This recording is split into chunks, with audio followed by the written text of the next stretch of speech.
यह तो सभी जानते हैं कि महाभारत के युद्ध में सबसे शक्तिशाली योद्धा कोई थे तो वह कर्ण थे। लेकिन कवच और कुंडल उतर जाने के बाद भी कर्ण इतने शक्तिशाली थे कि वे अर्जुन के रथ को एक ही बाण में हवा में उड़ा देते। लेकिन ऐसा हो नहीं सका। दरअसल युद्ध में एक दिन कर्ण और अर्जुन आमने सामने थे। दोनों के बीच घमासान युद्ध चल रहा था।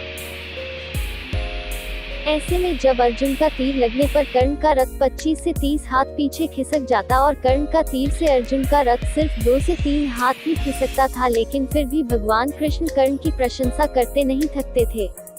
ऐसे में अर्जुन से रहा नहीं गया और उसे पूछ ही लिया कि हे पार्थ, आप मेरी शक्तिशाली प्रहारों की बजाय उसके कमजोर प्रहारों की प्रशंसा कर रहे हैं, ऐसा क्या कौशल है उसमें? तब भगवान कृष्ण मुस्कुराकर बोले, अर्जुन, तुम्हारे रथ की रक्षा के लिए ध्वज पर स्वयं हनुमान जी, पहियों पर शेषनाग और सारथी के रूप में मैं स्वयं नारायण विराजमान हूँ। इस सब के बावजूद कर्ण के प्रहार से अगर ये रथ एक हाथ भी खिसकता है तो मानना ही पड़ेगा कि कर्ण में अद्भुत पराक्रम है। ऐसे में उसकी प्रशंसा तो बनती ही है।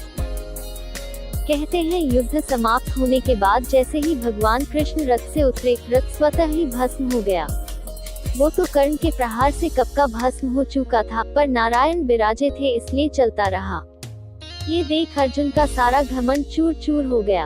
हनुमान जी के बगैर युद्ध जीतना असंभव था। हनुमान जी के बारे में तो सभी जानते हैं कि उनके बगैर तो यह युद्ध जीतना असंभव था।